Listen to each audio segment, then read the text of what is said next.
Thank you, Chairwoman. Commissioner, I have a couple questions starting with the issue of violence in our facilities that I'm really concerned about. You sent out a memo in November, I believe it was, that described some of the violent actions as savagery, and that is definitely concerning. So part two of that question is, instead of closing correctional facilities like Ogdensburg Correctional Facility, where the staff feels safe, where those individuals who are incarcerated there wrote letters to myself and the governor begging for the facility to be kept open because they felt safe there. Instead, the facilities continue to be closed, including OCF, in a time when we have 60 to 1, 60 individuals incarcerated to one officer at midnight on the midnight shift. During COVID, when you would think that it would be the best time to space out not only staff, but those individuals who are incarcerated. So I would like to know what caused you to send out that memo, but also what caused you to close Ogdensburg Correctional Facility, given the positives there, including $10 million that was just spent on upgrading the facility that I believe is supposed to be completed this month.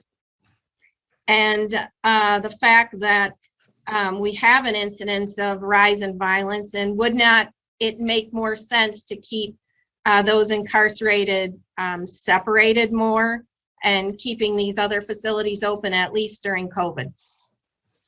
A lot to address there, Senator. Let me try to do it as thorough a job as I can. And first of all, never an easy decision to close any correctional facility. Staff at Ogdensburg have always done a great job. It's very difficult to tell them that we need to close. They did nothing wrong. There's no density problem whatsoever. We have thousands and thousands and thousands of vacancies throughout the system. I'm not sure where you got the 60 to 1 ratio. We've taken down all the double bunks in the system, which means the maximum number at any one time at any medium security prototype dorm is 50. I can tell you that what prompted me to send out that memo was that there were some serious assaults.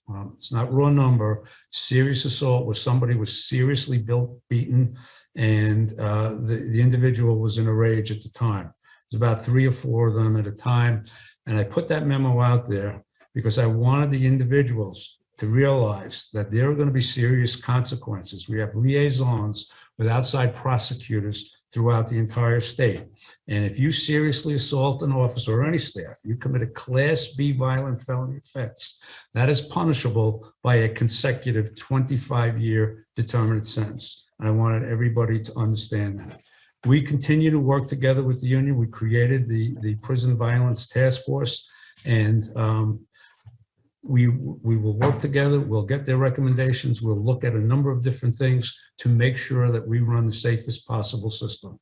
One thing I'm very thankful of since acting commissioner, I've never had to add another name either to the correctional officer memorial or the parole officer memorial, and that is something that is very important to me, and I want to keep going in that direction.